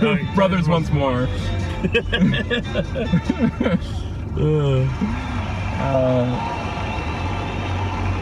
That was pretty cool. Got a lot of bridges over here. Yeah, we're pretty close. We were like 14 minutes away. Oh, nice. Yeah. Was that a train bridge? Yeah, that's what it looks like. Very cool. Yeah. Trains are cool. Trains are cool. 6. Trains are cool. Yep. I'm just trying to watch Trains for a little while. Classic run button line. Guys, he's just trying to watch Trains for a little while.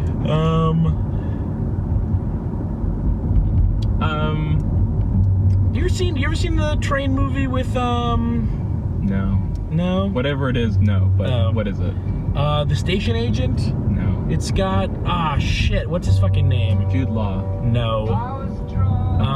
Eddie Vedder. No. Incredibly famous little person actor.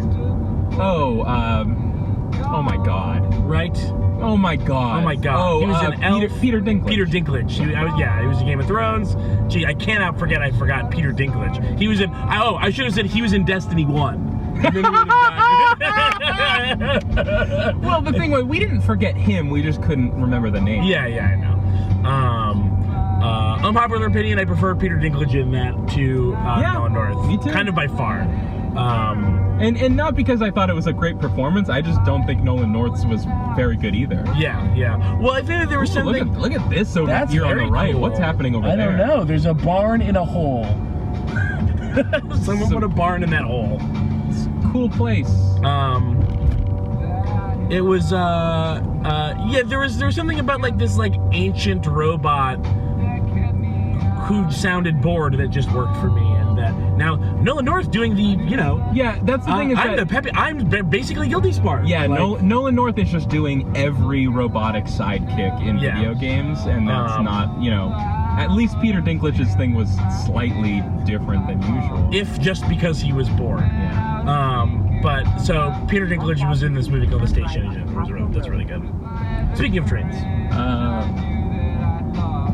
lot of visually interesting stuff around here. Like the look of it. Can't wait to get inside and not leave the house for 4 whole days. I don't think that's true. No, I think we'll leave the house. I'll get out there. There's actually on Airbnb, there's like a list of like, here's all the stuff you can do nearby. So maybe that'll be helpful. Yeah, well, Airbnb fucking sucks. Nope, that was Oh, come on. It's fine. This is 3 minutes slower. No, all right. It's up to you. That's fine. Yeah, I was gonna turn around, but 3 minutes slower. That's fine. Ooh, we go over a bridge here. Now we get a bridge. Oh yeah. Yeah. Oh yeah. Over the bridge there. I that Wow, the British turn. really, please take your time Oh with this yeah, turn. Oh, really you don't chew wanna, that. don't want to rush into it. That, Savor that turn. listen, I'm pretty. yeah, nice. Sorry, you can't see it on the cast. I'm sure it is hard and frankly pretty scary to be an old person with, you know, slowed reflexes and stuff trying Was to that an drive. old person? But yeah. Okay. But like, so often they put themselves in so much more danger by taking turns really slowly because no one's expecting them to like stop halfway through their turn. Right. Or like, you know that thing where when you pull into a parking lot, you're just focused on getting into the parking lot, and then once you're in there, you maybe have to stop or slow down for a half second just to assess where you're going to park or whatever. There's that moment of like reassessing where you're going to drive your car. Yeah. And I feel like recently I've been seeing these old people that seem to do that halfway through the turn in. Like they're turning into the parking lot and just kind of stop. Oh, and that's then really look around weird. and then keep going. And I'm like, why are you doing this? This is unfamiliar to me. See, I drive for a living, so I'm just on the road all the time, and I have plenty of time to get mad at all sorts of people for all kinds of very slight driving crimes. The fuck is this? This music? This is Simon Joyner. I don't like it. You don't like Simon Joyner? He's drunk. I love this song. This is One for the Catholic Girls by Simon Joyner. I don't dislike it that much. Okay. You were driving fast, man. I was driving pretty fast. Just I guess I gotta get down to Sleepy Town speed. Yeah. Well, it's hard because, you know, a lot of these are like long roads with not a lot happening on them, so it's hard not to drive real fast on them, I feel like. Yeah, I get that. Some little bit of rapids over there, huh? Oh yeah? Just a little bit. Just a little bit of smidge. white water. What, you got any other video game things to talk about real quick? Do I got any other video game things to talk about real quick? Oh no, that looks good, Dan.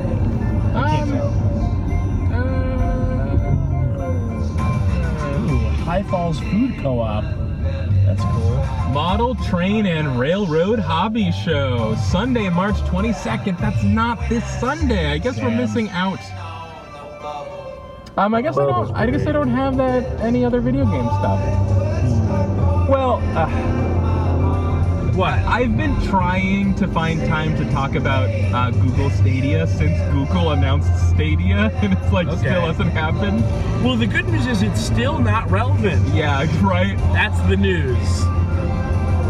Here's the thing though, I can still so clearly see the timeline in which Google Stadia like creeps up and like still somehow takes over the world. Like, because like we've seen this kind of thing with what other services did we have that like people used to be really down on and now they're like, oh, it's good actually. I mean, Steam was kind of one of them. Steam, or maybe just like the PS3 in general, like as a system, and the Xbox One. But like, yeah, but that didn't change the landscape of anything. I could see like, so I could totally see at this point Google Stadia fizzling out and being killed because it's a terrible service that Google has ham-fisted almost seemingly intentionally at every possible turn. Yeah.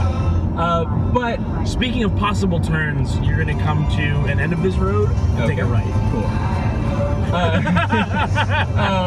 Great segue. Thank you. Like, here's like, check this out. This could totally happen, right? This coming year, like the next year or two, Google Stadia is like still a joke that everyone hates. And then year 3 is like, you know what? I've been hearing some rumors, some rumblings that, you know, Stadia's not bad now. It's okay. You know? And then year 4, everybody's suddenly okay with Stadia now. By year 5, 6, it is like now a permanent player in the video game industry at large. And then like 10 to 15 years from now, Google owns it. Like the video game industry is nothing but Stadia as far as the eye can see. Yeah. And I thought that was an inevitability when Stadia was announced, but Stadia has been so bungled that now I'm like, oh, maybe I was wrong, actually. Next left. Okay. It's about half a mile. The thing that really concerns me about Stadia, and again, much less of a concern now that it has not taken off really, but and this was a concern I hadn't seen anyone raise, is just that it's a total black box in terms of game code. So like, even an MMO, when the servers go down, people can reverse engineer the server code and make like unofficial servers to bring the MMO back. Right. But like, if a game is only on Stadia and Google takes it down, that code was never on anyone's hard drive. We just don't have it. It's just gone. You know? Yeah. So it's like, we could really be entering this age of like zero game preservation. Which would be bad. Which would be bad. And also, I don't want Google... No. I don't want Google controlling the market forces of anything. Fuck no. Let alone an additional thing to the things it already controls. And also, yeah. Ooh. And the Epic Store has been happening. We haven't really talked about that very much. How's that? What is the Epic Store doing? What? What is the Epic Store? Is there new Epic Store news? Oh, like not new stuff, but I mean, you've been following the Epic Store and all the outrage that has come along with it. Yeah, it's ludicrous, I think. I mean, it's mostly ludicrous. I don't want to defend like a company who's trying to sell games, but like Steam is terrible and they're giving people who make games more money. Yeah. But here's the thing though, is that like, so Steam's not great, but and now Epic is coming in here and playing really nice so that they can steal all of Steam's business. Yeah. But like, you know, which is, that's the thing. You can't steal all of Steam's business. Maybe over a long time scale of years. Over a long-term scale. But I don't think Steam dies.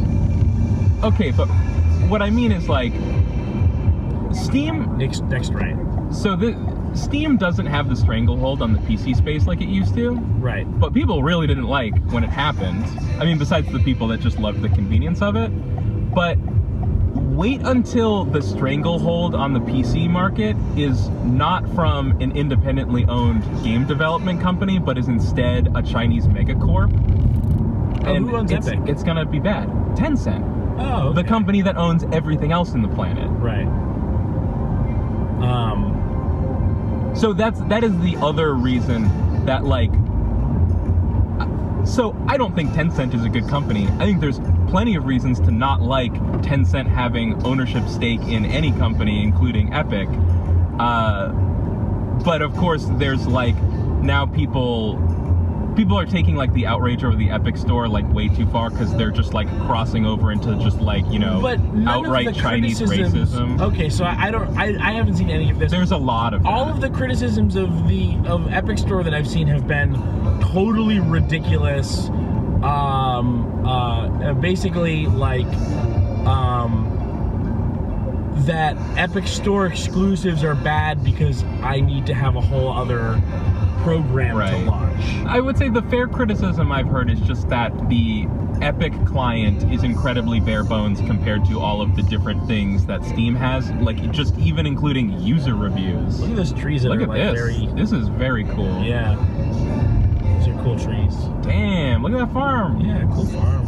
I can't really see it. Go hop in that grain silo, swim around, die and not be found for years.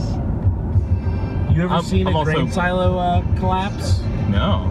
Like when someone tries to knock down a grain silo intentionally, it's sometimes there's this really cool thing. Oh, I bet this used to be like a cow pasture. Those are cow fence posts.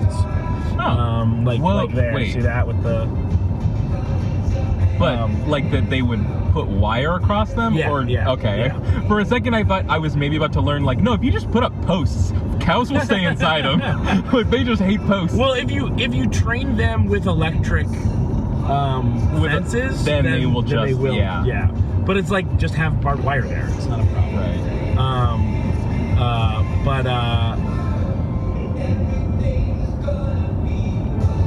I can't remember what I was saying. I don't know. We're like 2 minutes away. Do you want to end the pod? No, let's just get it on there. You wanna dox our... Or why don't we cut? We'll like when we post this, we'll cut here and then cut forward to when we pull into the house, just so we get it on there. It was a cool looking place. It was a cool looking place. You think that because on the Airbnb listing, it had that like it had that whatever that big green. It had a big green. That house had a big green on it, growing. Big green. But that was in the summer, so I don't know if it's gonna be what it's gonna look like. When Oh we get there. yeah, I wonder. You know about the I wonder big. if that big green will still be You know there. the big green dub. Was of it ivy? DBZ, I don't. right? I honestly don't remember. But it was some kind of green plant that was like next to the house slash. Like I don't know if it was growing on it, but it was definitely growing against it. Yeah. For the record, I looked up. I did all of the looking for possible places to go, and so I looked at dozens of different places. Oh, okay. Probably more than dozens. I mean, more than dozens. Dozens and dozens. Dozens and That's dozens. 4 dozen at least. I maybe even more than dozens and dozens. I looked at a lot of places, and I sent Kylie like 4. Yeah, like 4. Yeah. So like, I literally don't remember what this place looks like at this point. By the way, this whole idea to take this trip to this cabin for recording, Keith brought this idea to me. I needed 0 convincing. Yeah. I honestly, I had the idea, and I was like, oh, Kylie just can't do this, but I'll ask because I want to do it. And I was like, hey, do you want to do it? You're like, yep, yes, I'm in. Yep, do it. All right, it's coming up. We're really close. It's 0.2 miles. It's like right around this bend here. You know what? It's just around the bend. You know what? I'm not cutting. I'm not cutting this. The idea that somebody. I think it's right. I think it might be. That's. Oh, that was it. Yeah. Whoa! It does have the green. Here we are. There's the green. Oh, is this where we park? I guess. Yeah, I think it's right here. Oh no, we can't see it on the camera. Oh no! There it is. There it is. Boop. It's little. Look at that little cutie. Look at that little cutie. Oh, I can't wait Look to. at that green. Oh, it had that big. It had yeah, that we big got some green on there. Real quick, have you seen? Do you know about the big green dub of DBZ? No. Do you know about that? What is that? I think it's some like I don't know if it's an English dub, but it is some non-Japanese dub or whatever the translation is. It's a famously bad DBZ translation where Piccolo's name is Big Green. That's really so funny. extremely good. So people just call it the Big Green, the Big Green dub. You know what I've never seen? What? I've never seen the last season of Dragon Ball. Oh, the like one where the he's like an Piccolo adult. arc. Yeah, I've never seen the Piccolo arc. I've seen bits of it. Oh, he's not an adult in the Piccolo arc. He's a kid in the Piccolo arc. No, he's no. Well, there's that is King after Piccolo and then the Piccolo Jr. It's not the Piccolo arc. I have seen the Piccolo arc. It's when he's an adult. Yeah. It's the season right before Dragon Ball Z. Right. Where he fights Tien. Yeah. And he has the weighted clothes. I don't remember if he fights Tien. He definitely fights Chi-Chi. He definitely fights Tien. Okay. 100% sure. I forget. I think there's multiple times he fights Tien. Yeah. Well, it's one of the things was like Tien was like. This is a ridiculous way to end this podcast. Tien seemed like he was getting. It's very run button to end on Dragon Ball Z for no reason. Tien feels like he might be able to beat Goku, and then Goku's like, "It's getting hot. Can I take off my clothes?" And he's wearing like the weighted training clothes. Oh, okay. I thought you meant Tien was wearing weighted clothes. No. Let's see what we got over here. Woods.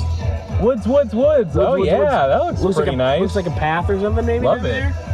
All right. Do you want to go in and see if they have firewood? Because if not, we just go back out and get firewood. I didn't bring. Also, now I know I have to. We have to unpack. I have to back into this next time. I don't think this is where you're meant to park, but it's fine. I think you just go straight into the that bank over there. I'll show you when we go get out. see. Ending the Thanks for pod. listening. Bye. Thank you for listening and bye.